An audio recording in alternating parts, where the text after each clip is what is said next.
Hello दोस्तों, मैं मनीषा कुमारी आप लोगों के लिए लेकर के आई हूँ एनसीईआरटी ज्योग्राफी का सीरीज। आज के लेक्चर में मैं आप लोगों को पर्यावरण के बारे में बताऊंगी।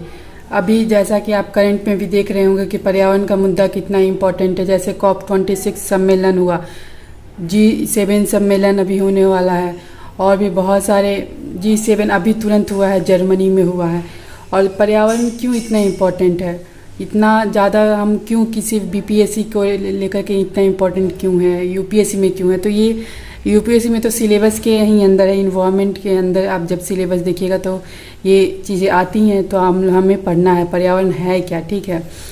तो जैसा कि आप लोग जान रहे हैं कि ग्लोबल वार्मिंग वगैरह बढ़ रहा है, सबसे पहला क्वेश्चन क्या होगा कि पर्यावरण क्या है। तो पर्यावरण हमारे जीवन का मूल आधार है।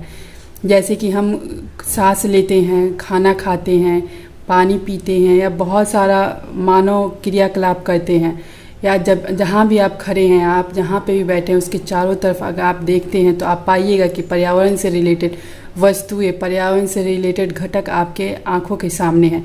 तो जो पर्यावरण है हमारे लाइफ में, हमारे जीवन में एक बहुत ही महत्वपूर्ण रोल अदा करता है, ठीक है। तो क्या है, पर्यावरण हमारे जीवन का एक मूल आधार है जिसे हम कैसे कैसे महसूस कर सकते हैं, देख सकते हैं। तो जब भी हम सांस लेते हैं हवा के रूप में, पानी पीते हैं तो पानी के रूप में, और भोजन वगैरह खाते हैं, भूमि पे रहते हैं तो उसमें बहुत सारे जीव और अजीवीय और जीवीय पदार्थ होते हैं, वो सारे पर्यावरण के घटक हैं, ठीक है। तो पर्यावरण जो है आजकल बहुत तेज़ी से परिवर्तन हो रहा है, इसका क्या कारण है। और पर्यावरण एक ऐसा दृश्य है जो बहुत मनोरम होता है और इंसान को वो देख करके बहुत ही अच्छा लगता है, ठीक है। और लेकिन आजकल का जो पर्यावरण बदल रहा है, जैसे टेम्परेचर ज़्यादा इंक्रीज हो रहा है, ग्लोबल वार्मिंग हो रहा है, बहुत सारे, जैसे कि आप हमेशा न्यूज़ में पढ़ रहे होंगे कि इलेक्ट्रिक व्हीकल्स की ओर मूव करो, रीन्यूएबल एनर्जी का यूज करो, जो व्हीकल्स वगैरह हैं वो चार्जिंग वाला यूज करो। तो ये ऐसा क्यों हो रहा है, ऐसा क्यों गवर्नमेंट वगैरह स्कीम्स ला रही है, या फिर हमें ऐसा पढ़ने की क्या ज़रूरत पड़ रही है। तो जो ये ऐसा क्यों हो रहा है, क्योंकि अगर पर्यावरण चेंज होगा तो उसकी वजह से हमारे लाइफ पे भी इफ़ेक्ट होगा। हमारा जो जीवन प्रत्याशा है, अगर पर्यावरण प्रदूषित होते रहा ऐसे ही, तो हमारा जो जीवन है वो धीरे धीरे आयु भी कम होगी, मृत्यु दर बढ़ने लगेगा, और बहुत सारे जो चीज़ें हैं, बहुत सारी बीमारियां हमें उत्पन्न होने लगेगी, हमारे अंदर बहुत सारी बीमारियां देखने को मिलने लगेंगी। तो पर्यावरण का स्वस्थ रहना ही हमारे लिए भी अच्छा है, हर जीव जंतु के लिए अच्छा है, क्योंकि जो ये पर्यावरण है वो कितना हम लोगों से कितना ज़्यादा इम्पॉर्टेंट है हम लोगों के लिए, तो ये आप महसूस कर ही सकते हैं। देखिए अब आगे हम देखते हैं कि मानव इस प्राकृतिक पर्यावरण को कैसे परिवर्तन कर रहा है। आप ये सोच रहे होंगे कि आप उस समय से बता रही हैं कि पर्यावरण परिवर्तन हो रहा है, पर्यावरण परिवर्तन हो रहा है, आखिर ये क्यों हो रहा है। तो जैसे ह्यूमन एक्टिविटी है, मानव के कारण, जैसे आप बिल्डिंग्स बना रहे हैं, आप प्लास्टिक्स वगैरह यूज करते हैं, कुछ सामान लेकर के आते हैं, तो जो प्लास्टिक्स वगैरह होता है फिर वो जाता है मिट्टी में, आप कहीं भी फेंकते हैं, पानी में फेंकिए, मिट्टी में फेंकिए, समुद्र में जाता है, किसी भी रीजन से जाता है, तो वो एक तरह से पॉल्यूशन क्रिएट करता है। मिट्टी के अंदर जाएगा तो सॉइल पॉल्यूशन क्रिएट करेगा, और अगर पानी में जाता है तो वाटर पॉल्यूशन। आप जानते हैं कि पानी के अंदर भी बहुत सारे जीव जंतु होते हैं, कोरल रीफ्स वगैरह होती हैं। तो पर्यावरण ह्यूमन एक्टिविटी से भी बहुत ज़्यादा परिवर्तन हो रहा है, जिसकी वजह से जैसे कि जब गाड़ी आप चलाते हैं तो उससे धुआं निकलता है, बहुत सारे गैसेस निकलती हैं। तो इसकी वजह से, और जो आप गाड़ी चला रहे हैं ना, जो पेट्रोलियम जो ईंधन लगता है वो भी एक पर्यावरण का ही घटक है, जिसको आप यूज करते हैं अपने परिवहन के लिए। तो इन सारी एक्टिविटीज़ से पर्यावरण का रूप परिवर्तन हो रहा है, जिसमें टेम्परेचर इंक्रीज हो रहा है, और जिससे हमारा मौसम भी धीरे धीरे बदलता हुआ प्रतीत हो रहा है। तो चलिए हम आपको एग्जांपल देते हैं। जैसे कार का धुआं वायु को प्रदूषित करता है, पानी को पात्र में एकत्रित किया जा सकता है। जो कार का धुआं है वो वायु को प्रदूषित कर रहा है, ठीक है। और बहुत सारे कारखाने हैं जो बर्तन का निर्माण करते हैं, कार बनाते हैं, बहुत सारी जो मानव की ज़रूरत की चीज़ें बनाते हैं, तो वो सब भी किसी न किसी रूप में वायु प्रदूषण करते हैं, साउंड पॉल्यूशन भी करते हैं, पानी का भी पॉल्यूशन करते हैं, हवा का भी पॉल्यूशन करते हैं, और हमारे पर्यावरण को डायरेक्टली या इनडायरेक्टली रूप में प्रदूषित ही करते हैं। अब मैं आपको आगे बताऊंगी कि पर्यावरण के घटक क्या क्या हैं। अब मैं आपको इस डायग्राम के थ्रू समझाने की कोशिश करूंगी कि पर्यावरण का घटक क्या है, ठीक है, और जो ह्यूमन एक्टिविटी है, जो मानव के क्रियाकलाप के द्वारा कैसे प्रभावित होता है। तो जैसे पर्यावरण के घटक के रूप में एक तो प्राकृतिक घटक आप देख सकते हैं। प्राकृतिक घटक के अंदर कौन कौन सा आता है? जलमंडल आता है, वायुमंडल आता है, और स्थल मंडल आता है, और सजीव यानी जैव मंडल, जहाँ पे बहुत सारे जीव जंतुएं होते हैं, बहुत सारे पेड़ पौधे होते हैं, बहुत सारा वहाँ पे जैव विविधता होता है। वहीं पे उसी को क्या बोलते हैं? जैव मंडल कहते हैं, जहाँ पे स्थल, थल, वायुमंडल, थल मंडल, स्थल मंडल और जल मंडल तीनों का संगम होता है। जहाँ पे तीनों मंडल मौजूद होते हैं वहाँ पे क्या होता है? बहुत ज़्यादा डाइवर्सिटी होती है, तो उसी को जैव मंडल बोलते हैं, ठीक है। और स्थल मंडल जहाँ पे आप लोग रहते हैं, जहाँ पे बिल्डिंग्स बनाते हैं, बहुत सारा कृषि करते हैं, बहुत औषधि वगैरह उपजाते हैं, बहुत सारा काम करते हैं, वो क्या है? स्थल मंडल है। वायुमंडल जहाँ से हम अपन सांस लेते हैं, जहाँ से पेड़ पौधे ऑक्सीजन रिलीज करते हैं, हम लोग ऑक्सीजन प्राप्त करते हैं, कार्बन डाइऑक्साइड वो लोग लेते हैं। और जो जलमंडल है, जलमंडल के अंदर आप देखिए कि बहुत सारे जीव जंतु हैं जो छोटे छोटे से होते हैं, मछलियाँ होती हैं, डॉल्फिन वगैरह, बहुत सारे घड़ियाल, बहुत सारे जो जंतु हैं वो जल के अंदर रहती हैं। बहुत सारे पादप है जो जल के अंदर ग्रो करते हैं, जल के अंदर ही बढ़ते हैं। तो ये सब जो घटक हो गए ना, सजीव रूप में या सजीव रूप में या जो सजीव नहीं है वो सारे प्राकृतिक घटक के रूप में आ जाएंगे पर्यावरण के अंदर, ठीक है। और जो मानव निर्मित घटक हैं, कौन से हैं जो मानव निर्मित है, जो पर्यावरण के अंग हो जाएंगे, जैसे इमारतें हो गई, पार्क हो गया, पुल हो गया, सड़क हो गया, स्मारक हो गया, उद्योग हो गया, जैसे ये सारी चीज़ें ये मानव के द्वारा बनाई गई है। इसीलिए इसको क्या बोलते हैं? पर्यावरण के मानव निर्मित घटक, ठीक है, पर्यावरण के मानव निर्मित घटक है, ठीक है। तो ये जितनी सारी है, या तो प्राकृतिक रूप से घटित हो रही है या मानव निर्मित के द्वारा घटित हो रही है, तो इन सभी वजह से क्या होता है? हमारा पर्यावरण में परिवर्तन होता है किसी न किसी के फॉर्म में, ठीक है। अब अगर आप मानव को देखते हैं तो मानव भी बहुत सारी चीज़ों में बटा हुआ है, ठीक है। तो मानव भी एक तरह से आप भी जो हैं, आप भी मानव हैं, हम भी मानव, बहुत मानव हैं, जैसे जानवर हो गया, जीव जंतु हो गया, ये सारे भी पर्यावरण के घटक है, ठीक है। तो अब मानव के अंदर क्या क्या किस किस फॉर्म में आप देख सकते हैं? ये एक तो आप देख सकते हैं राजनीतिक स्थिति देश के अकॉर्डिंग, जैसे कि आप जानते हैं कि पृथ्वी पे बहुत सारे कंट्रीज हैं, बहुत सारे देश हैं, तो उसके हर देश में जाइएगा तो लोगों का आर्थिक कंडीशन अलग होगा, शैक्षणिक अलग होगा, धर्म अलग अलग लोग मानते हैं, या किसी देश में बहुत सारे धर्म को मानने वाले होते हैं, समुदाय, हर समुदाय का रहन सहन, खान पान, उनकी ज़रूरतें अलग अलग होती हैं।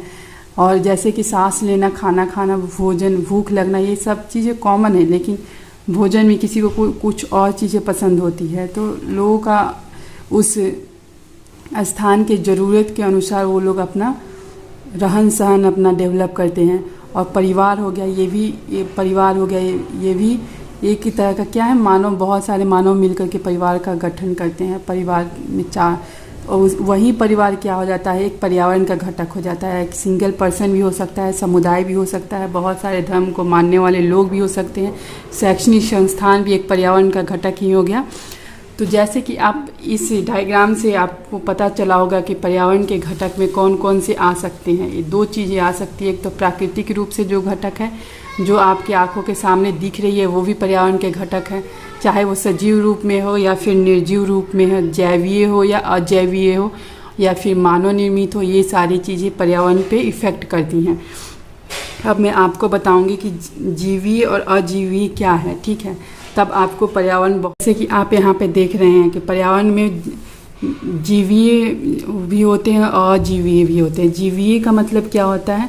सजीव प्राणी का संसार, जहाँ पे लोग सांस लेते हैं, जीते हैं, सजीव हैं, मतलब जहाँ पे लोग सांस ले सकता है, जी सकता है, जिंदा है ना, तो वो जीवीय हो जाएगा, चाहे वो पादप हो या जंतु हो, ठीक है। अजीवीय पदार्थ जो निर्जीव होते हैं, जिसमें जान नहीं होता है, जो मरे हुए होते हैं, तो ऐसे पदार्थ होते हैं। जैसे क्या हो जाएगा? अस्थल हो गया, तो ये अजीवीय के अंदर आ जाएंगे। अब आगे मैं आपको बताना चाहती हूँ कि जैसे पर्यावरण के क्षेत्र में कौन कौन से आ सकते हैं। जैसे स्थल मंडल आता है, जैव मंडल आता है, वायुमंडल आता है, और जैव मंडल कौन सा है। मैं आपको ये चीज़ समझाने की कोशिश करूँगी इस डायग्राम के थ्रू, क्योंकि आप समझ जाएंगे, इजीली समझ जाएंगे कि आखिर जैव मंडल है क्या। बहुत सारे लोगों को टर्म्स ही क्लियर नहीं होते हैं, जिसकी वजह से उनका क्वेश्चंस गलत होते रहता है। तो ये जो पर्यावरण का क्षेत्र स्थल मंडल, जो ज़मीन है ना, वो स्थल मंडल है, जहाँ पे बहुत सारे इंफ्रास्ट्रक्चर हो सकते हैं, रोड्स हो सकते हैं, बहुत सारा बिल्डिंग्स हो सकता है। ये जो ठोस है ना, जो धरती है, वहीं क्या है, स्थल मंडल है। जल मंडल जहाँ पे पानी वगैरह पाया जाता है, ठीक है, वो जल मंडल है। और जैव मंडल क्या आ गया, जिसमें स्थल मंडल भी आता है, जल मंडल भी आता है और वायुमंडल भी आता है। ऊपर दिख रहा है ना वायुमंडल, एरोप्लेन यहाँ पे उड़ रहा है, तो जैव मंडल के अंतर्गत तीनों आता है, ठीक है। वायुमंडल भी आता है, जल मंडल भी आता है और स्थल मंडल भी आता है। तो जब भी आप जैव मंडल में जाइएगा, जहाँ पे तीनों चीज़ें हैं, वहाँ पे आपको जैव बायोडाइवर्सिटी यानी जीव विविधता बहुत ज़्यादा मिलेगी। या तो वो पादपों का विविधता आपको बहुत मिलेगा, या फिर जंतुओं का, जीव जंतु का भी विविधता बहुत मिलेगा। क्योंकि आपको पता है कि पादप को भी क्या चाहिए, पानी चाहिए, न्यूट्रिशन चाहिए, हवा चाहिए, लाइट चाहिए। मानव को भी वही चाहिए। जब किसी को भी उनकी ज़रूरत की सारी चीज़ें मिल रही है, तो वहाँ पे उनका ग्रो अच्छा होगा, वहाँ पे उनकी वृद्धि भी अच्छी होगी। तो इसलिए जैव मंडल में ज़्यादा जैव विविधता पाया जाता है। आई होप अब आपको ये चीज़ समझ में आ गया होगा कि जैव मंडल में इतना ज़्यादा बायोडाइवर्सिटी क्यों होता है, क्योंकि वहाँ पे जो ज़रूरत की चीज़ें वो सारी अवेलेबल होती हैं। आज जैसे मैं पर्यावरण के बारे में बता रही हूँ, पर्यावरण का मतलब क्या है, शब्द की उत्पत्ति कैसे हुई है, यानी कि इन्वायरमेंट शब्द की उत्पत्ति कहाँ से हुई। फ्रेंच शब्द इन्वायरमेंट, इन्वायरोनेर या इन्वायरोनर से हुई है, ठीक है, जिसका अर्थ क्या होता है, पड़ोस। आपके पड़ोस में जो भी सारी चीज़ें दिख रही हैं, जो भी चीज़ें आप महसूस कर रहे हैं, वो सारी चीज़ें क्या है, वो पर्यावरण का ही एक घटक है, वही चीज़ें दिखा रहा है। इन्वायरमेंट यानी जिसका अर्थ क्या है, पर्यावरण, जिसका अर्थ क्या होता है कि पड़ोस। यह एक फ्रेंच शब्द है, ठीक है। मैं आपको परितंत्र के बारे में बताऊंगी, ये भी एक पर्यावरण का ही घटक है। परितंत्र क्या है, परितंत्र वो चीज़ है जहाँ पे जो जीवधारी रहते हैं, जो जीव रहते हैं, जो जीव जंतु रहते हैं, वो एक दूसरे से कैसे कनेक्टेड हैं। जैसे कि अगर कहीं भी आप घास का मैदान हो, वहाँ पे आप देखिएगा कि वहाँ पे बकरी है, तो बकरी कैसे घास से रिलेटेड है, या उस वायुमंडल में से कैसे रिलेटेड है। तो बकरी जो है सांस लेती है, तो वायुमंडल से सांस लेती है, हवा उसको वहाँ से मिलता है। और खाने के लिए निर्भर किस पे है, घास पे निर्भर है। तो वो उनका क्या होता है, एक परस्पर क्रिया हो जाता है घास और बकरी के बीच में, तो वो उनका एक परितंत्र हो गया, ठीक है। जैसे कि आप जाइएगा, तो जैसे आप खेत वगैरह में देखते हैं, तो बहुत सारे कीड़े मकोड़े होते हैं जो खेत में छोटे छोटे से होते हैं, पैरासाइट्स वगैरह होते हैं जो आपको दिखेंगे। तो वहाँ पे वो क्यों होते हैं, क्योंकि उनका वो पारिस्थितिक तंत्र है उनका, क्योंकि उनको उनके रहने के लिए जो जिस चीज़ की आवश्यकता है वो उनको वहाँ पे मिल रही है, तो वो उनके लिए क्या है, एक परितंत्र है, ठीक है। तो परितंत्र वह तंत्र है जिसमें समस्त जीवधारी आपस में एक दूसरे के साथ पर्यावरण के उन भौतिक एवं रासायनिक कारकों के साथ परस्पर क्रिया करते हैं जिसमें वे निवास करते हैं। ये सब ऊर्जा और पदार्थ के स्थानांतरण से संबंध है। अब आप सोच रहे होंगे कि जब जीव जंतु या पादप एक दूसरे से इंट्रैक्शन करते हैं, जब एक दूसरे से परस्पर क्रिया करते हैं, इसका अर्थ क्या हुआ। तो जब आप जानते हैं कि जैसे कोई भी पौधा है वो बढ़ना चाहता है, तो बढ़ना चाहता है, जब वो बढ़ रहा है तो ज़मीन से मिनरल्स वगैरह ले रहा है, खनिज ले रहा है, जल ले रहा है, वायुमंडल से क्या ले रहा है, तो हवा ले रहा है। तो जैसे कि वो ज़मीन से बहुत सारी ऐसी चीज़ें ले रहा है, तो वो एक क्रिया कर रहा है मिट्टी के साथ, वायुमंडल के साथ। और फिर अब उसी पेड़ को अगर कोई बकरी खाता है, या कोई गाय खाती है, या कोई जानवर खाता है, या फिर उसका किसी भी रूप में मानव ग्रहण करता है, भोजन पदार्थ के रूप में या औषधि के रूप में या किसी भी चीज़ के रूप में, उसी पौधे को अगर आप यूज करते हैं, तो वो क्या हो जाएगा, परस्पर एक जगह से परस्पर एक क्रिया हो जाएगा दोनों के जगह में। जैसे पृथ्वी और पौधे के बीच में एक परस्पर क्रिया हुआ, वैसे ही पौधा और बकरी के बीच में हुआ। बकरी को जैसे आप जानते हैं कि शेर वगैरह खा जाता है, तो बकरी को अगर शेर खाता है तो उन दोनों के बीच में पारस्परिक क्रिया हुई ना, तो वहाँ से जो बकरी का ऊर्जा है शेर के अंदर गया। तो यहाँ पे बोल रहा है ना, रासायनिक कारकों के साथ परस्पर क्रिया करते हैं और उनका ऊर्जा का क्या होता है, स्थानांतरण होता है एक जगह से दूसरे जगह में। जब पौधा सनलाइट लेता है तो वहाँ से उसको कुछ ऊर्जा मिलता है, तो वो संचित करता है। अब उस पौधे को जो जीव जंतु खाएगा, उस पौधे का ऊर्जा उस जीव जंतु में जाएगा। और अगर मान लो कि वो जीव जंतु बकरी है, अगर घास को बकरी खाती है तो घास का ऊर्जा बकरी में आता है। वहीं बकरी को अगर मानव खाता है तो बकरी का जो ऊर्जा है वो मानव के अंदर आता है, और फिर मानव किसी न किसी फॉर्म में उस ऊर्जा को रिलीज करता है वातावरण में।